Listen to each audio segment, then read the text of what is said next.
Hello students, today we are going to discuss about the discrete series and continuous series of arithmetic mean. Discrete series includes direct mean, assumed mean method and step deviation method. जब हम discrete series में arithmetic mean को calculate करते हैं तब हम 3 methods use करते हैं. पहला होता है डायरेक्ट मेथड, सेकंड होता है assumed mean method and third होता है स्टेप डेविएशन मेथड. जब हम डिस्क्रीट सीरीज के थ्रू डायरेक्ट मेथड में न्यूमेरिकल्स को सॉल्व करते हैं अर्थमेटिक मीन में, तो क्या फॉर्मूला यूज करते हैं? Summation fx upon n. जब हम डिस्क्रीट सीरीज में मीन की वैल्यू कैलकुलेट करती हैं through the direct method, then हम कौन सा फॉर्मूला यूज करते हैं? Sigma fx upon n, that is n. For example हमें एक एग्जाम्पल दी हुई है. एग्जाम्पल में हमें x गिवन होगी और f गिवन होगी. x और f दोनों को मल्टीप्लाई करना है. मल्टीप्लाई करने के बाद जो आपके पास वैल्यू आएगी उसको हम fx कंसीडर करते हैं. जैसे कि मैंने इसमें x ली थी 14, 19, 23, 25 एंड 30. f is 6, 12, 18, 15, 9. देन मैंने क्या किया? fx कर दी, मीन इनको आपस में मल्टीप्लाई कर दिया. मल्टीप्लाई करने के बाद मेरे पास जो वैल्यूज आई उसको हमने क्या कहा? fx. देन क्या करना है? आपने f का टोटल, जो टोटल होगा f वाली लाइन का, उसको हमने क्या कंसीडर करना है? n. और fx के टोटल को हम क्या बोलेंगे? क्या कहते हैं? Sigma fx. उसके बाद जब हम मीन में वैल्यूज पुट करेंगे sigma fx upon n, fx की वैल्यू कितनी थी हमारी? 1371 अपॉन 60. तो जब डिवाइड करके देखा तो हमारी डायरेक्ट मीन के थ्रू डिस्क्रीट सीरीज में क्या value I?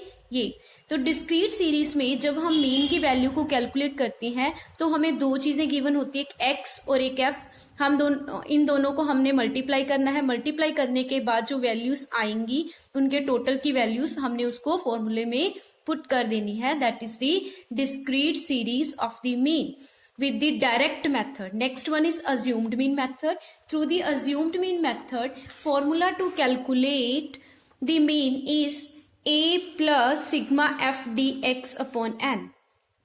A is the assumed value of the mean, f dx we will calculate, n is the total of the f. Now with this example, इसी example में हम assumed mean की value भी सीख रहे हैं. हमने क्या करना है? dx कैलकुलेट करनी है. dx में क्या कैलकुलेट करना है? x माइनस ए. x का मतलब क्या है? ये वाली. a क्या हमने एक वैल्यू अज्यूम की, जैसे कि हमने इंडिविजुअल सीरीज में की थी. वैल्यू कंसीडर करके x minus A, 14 minus 23, 19 minus 23, 23 minus 23 0, 25 minus 23, 30 minus 23. Then dx की वैल्यू, dx की जो वैल्यू है वो कैलकुलेट हो जाएगी. नेक्स्ट क्या करना है? आपने f से इसको मल्टीप्लाई करना है. जो भी dx आप कैलकुलेट करोगे उसको आपने f से मल्टीप्लाई कर देना है. तो आपकी कौन सी वैल्यूज आ जाएंगी? f dx, that is minus 54, minus 48, 0, 30, 63. Then आपने क्या करना है? माइनस वाली वैल्यूज का अलग से प्लस कर देना और प्लस वाली वैल्यूज का अलग से प्लस कर देना है. तो जो बड़ा होगा उसमें से माइनस करके जो भी आपका साइन बनता होगा वो वैल्यू आप कैलकुलेट कर लोगे. तो आपकी वैल्यूज क्या आई है? -9. सिग्मा एफ डी एक्स की वैल्यू हमारी क्या आई है? -9. एफ एन क्या थी हमारी? 60. तो हम ए क्या थी हमारी?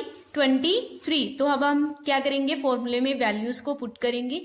तो हम अपनी कैलकुलेशन है जो वो करेंगे. That is a is 23 plus sigma f dx is -9 and value of n is 60. तो हमारी कैलकुलेट करके वैल्यू कितनी आ गई? 22.85. That is the mean value, arithmetic mean value through the assumed mean method. Next one is step deviation method. जब भी हम step deviation method लगाते हैं तो एक चेंज होता है कि पीछे हम माइनस आई, इसको सी भी कह सकते हो आप. इसको सी भी कंसीडर करते हैं. सी भी कंसीडर करते हैं. सी का मतलब भी कॉमन डिफरेंस होता है. कॉमन डिफरेंस, कुछ बुक्स में इसको सी यूज करते हैं.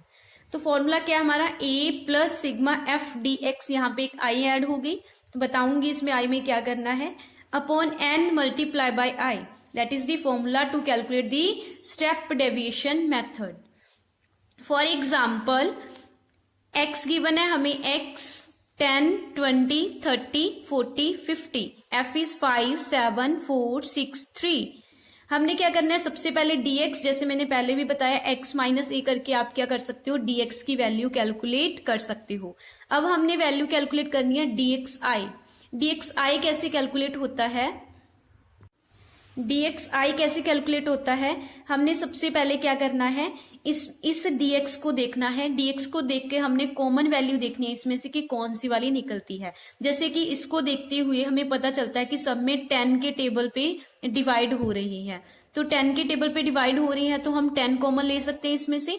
तो आप 10 कॉमन लोगे तो क्या वैल्यूज आएंगी, -2, -1, 0, 1, 2.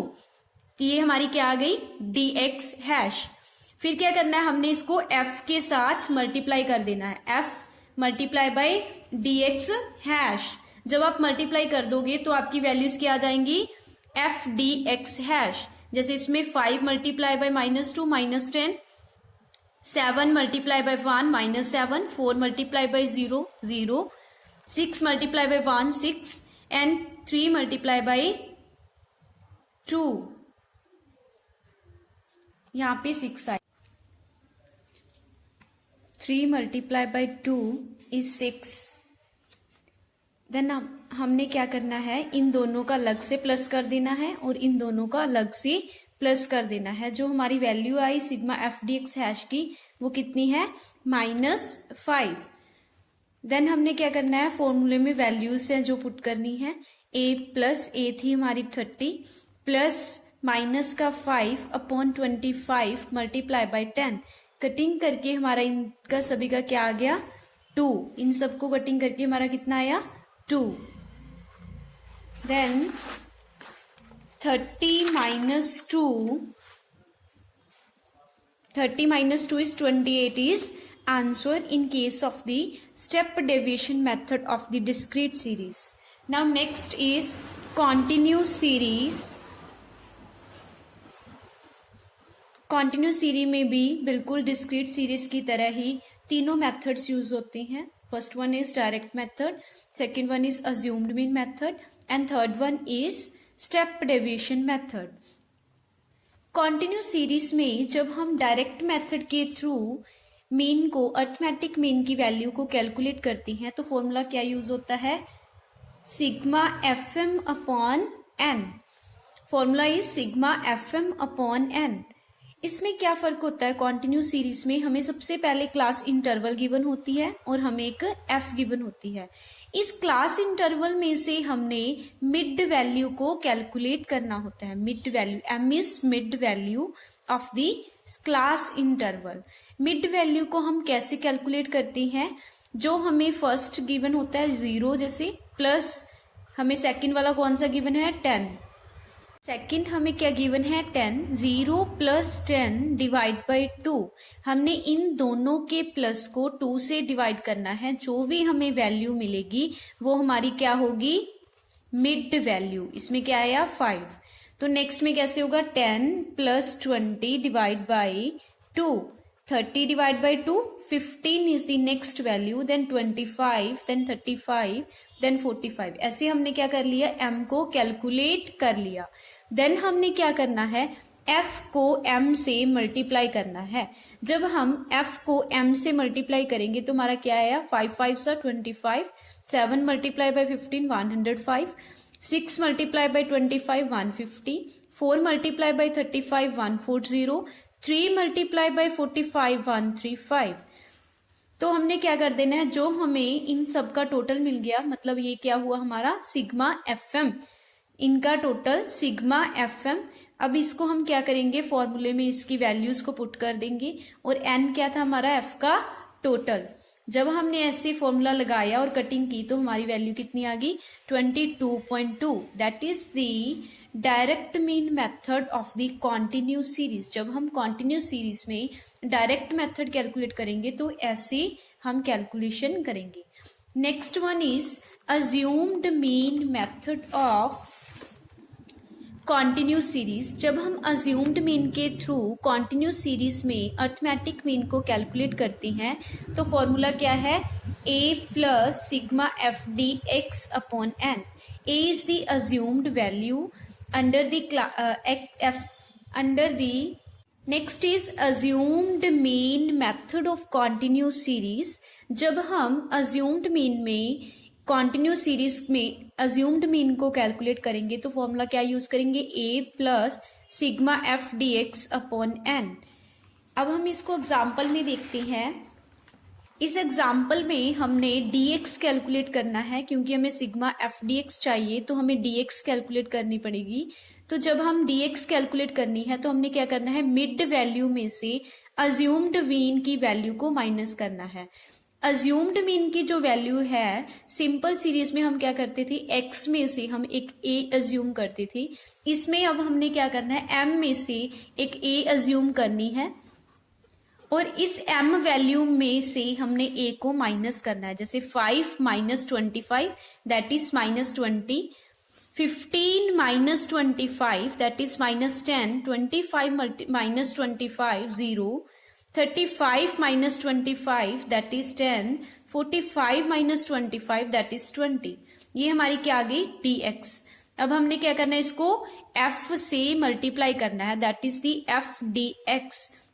एफ डी एक्स जब हमने कैलकुलेट की तो f5 multiply by minus 20 minus 100 minus 70 0 40 60. Minus वाली आइटम्स को अलग में प्लस करना है और प्लस वालों को अलग से प्लस करना है. तो हमारी वैल्यू क्या आई, -70. अब इन वैल्यूज को हमने फॉर्मूले में पुट करना है तो हमें क्या पता चल जाएगा कि हमारी अज्यूम्ड मीन की वैल्यू कितनी है. दैट इज जैसे a कितना था हमारा 25 और सिग्मा एफ डी एक्स कितना था -70 अपॉन 25. कटिंग की 5 के टेबल पे तो हमारी वैल्यू कितनी आ गई 22.2. That is assumed mean method of continuous series. Next है स्टेप डिविजन मेथड. जब हम स्टेप डिविजन मेथड के थ्रू इसको कैलकुलेट करेंगे तो हमारा क्या होगा, वैल्यूज कैसे कैलकुलेट होंगी, a plus sigma F D X hash upon N multiply by I. a कितनी थी हमारी, a 25. अब हमने सिग्मा क्या कैलकुलेट करनी है, हमने F D X hash, that is पहले हमें क्या करना पड़ेगा, डी एक्स हैश कैलकुलेट करनी पड़ेगी. डी एक्स में से हम एफ डी एक्स हैश बनाएंगे. हमें डी एक्स कितना था -20. इसमें से कॉमन वैल्यू कौन सी लग रही है आपको, 10 मैंने आई ली, आई कंसीडर की 10, तो हमारी वैल्यूज क्या आ गई, -2 -1 0 1 2. तो हमने इसको क्या कर देना है, फिर इसको f से मल्टीप्लाई कर देना है, f से मल्टीप्लाई कर देना है. तो हमारी क्या वैल्यू आ जाएगी, एफ डी एक्स हैश -10 -7 0 4 6. तो हमने इसको क्या करना है, फॉर्मूले में वैल्यूज को पुट कर देना है. 25 -7 अपॉन 25 मल्टीप्लाई बाय 10. कटिंग करके हमारी स्टेप डिविजन के थ्रू वैल्यू कितनी आ गई, 22.2. That is the step division method of continuous series. Now we will discuss about some other series of the mean as inclusive series, open and intervals, missing frequency. For example, inclusive series में आपको statement में कैसे दिया होगा, एक एक के difference में आपको क्लास इंटरवल गिवन होगी. जैसे कि मैंने इस एग्जांपल में लिया है, यहाँ पे 6 है, यहाँ पे 7 है, तो हम सम को कैसे सॉल्व कर सकते हैं, न्यूमेरिकल को. हमने क्या करना है, जो हमें फर्स्ट क्लास इंटरवल का लास्ट वाला डिजिट दिया हुआ है और सेकंड में हमें जो फर्स्ट डिजिट दिया हुआ, हमने उनका क्या करना है, गैप देखना है. इसमें 7 और 6 कितना गैप है, 7 - 6 कितना गैप है, 1. फिर उसका क्या कर देना है हमने, हाफ मतलब 0.5. तो आपने क्या करना है, क्लास इंटरवल का जो आपको फर्स्ट डिजिट होगा उसमें से -0.5 और लास्ट डिजिट में सेकंड डिजिट में क्या कर देना है, +0.5. फर्स्ट डिजिट में से आपने 0.5 को माइनस करना है, सेकंड डिजिट में से आपने 0.5 को प्लस करना है, ऐड करना है। तो आपकी वैल्यूज क्या आ जाएंगी, 4 माइनस 0.5 3.5। इसमें प्लस कर दोगे तो क्या आ जाएगा 6.5। एज इट इज बिल्कुल सेम ऐसे ही आपने सारी सीरीज को क्लास इंटरवल को ठीक करना है। जैसे 7 में से आप 0.5 माइनस करोगे तो कितना आएगा 6.5, और 9 में जब आप प्लस करोगे तो कितना आएगा 9.5। 9.5 टू 12.5, 12.5 टू 15.5। विद दिस आपने इस सभी सीरीज को ठीक करना है। उसके बाद same F as it is उतार लेनी है। तो जैसे ही आपको जैसी सीरीज आपको गिवन होगी, जैसे भी आपको मतलब मेथड कहा होगा, जैसे डायरेक्ट मेथड के थ्रू कहा है तो आप सिंपल प्लस मल्टीप्लाई कर दोगे एम कैलकुलेट करके। अगर आपको अज्यूम्ड मीन कहा हुआ है तो आप इसमें से ए को अज्यूम कर लोगे। अगर स्टेप डिविजन कहा होगा तो आप डीएक्स में से डीएक्स हैश बना दोगे। बाकी सारा न्यूमेरिकल सेम रहेगा जैसे हमने पहले सीखा है इंडिविजुअल सीरीज में, कॉन्टिन्यूस सीरीज में, डिस्क्रीट सीरीज में। अगर किसी भी स्टूडेंट ने ये पहले वाला लेक्चर नहीं देखा तो आप उसमें से वो लेक्चर देख सकते हो, मैं डिस्क्रिप्शन बॉक्स में डाल दूंगी। ठीक है, तो आप पहले इंडिविजुअल सीरीज देख के ही आप discrete series and continuous series को अच्छे से समझ सकते हैं। तो आपने नेक्स्ट है रजी in open interval series. Open and intervals में क्या है, आपको लेस देन और मोर देन कुछ भी एक चीज गिवन होगी, आपको या तो लेस देन कहा होगा या फिर मोर देन कहा होगा क्वेश्चन में। जब आपको फॉर एग्जाम्पल ऐसे है, इसमें लेस देन 10 कहा हुआ है तो हम इसको कैसे ठीक करेंगे। लेस देन 10 का यहाँ पे क्या मतलब होगा, आपने क्या करना है नेक्स्ट वाले को देखना है कि कितने का गैप है। वैसे तो 10 का तो पता ही चल रहा है कि 0 से स्टार्ट होगा, 10 का ही गैप है। बट यहाँ पे अगर लेस देन 20 कहा होता तो आप आगे वाली सीरीज का गैप देखोगे, गैप के अकॉर्डिंग आप पीछे वाली सीरीज को एस्टिमेट करोगे। जैसे इसमें मैंने 0 to 10 बनाया है, आप 0 से स्टार्ट करोगे अगर 10 होगा। यहाँ पे लेस देन 20 होता तो आप आगे वाला गैप के अकॉर्डिंग पीछे वाला 10 to 20 भी बन सकता था। ठीक है, आपने ओपन एंड इंटरवल्स में आपको लेस देन और मोर देन गिवन होगा, आपने उस लेस देन और मोर देन को न्यूमेरिकल्स में पहले उसकी सीरीज को सेट करना है, उसके बाद आप उसका न्यूमेरिकल सॉल्व कर सकती हैं।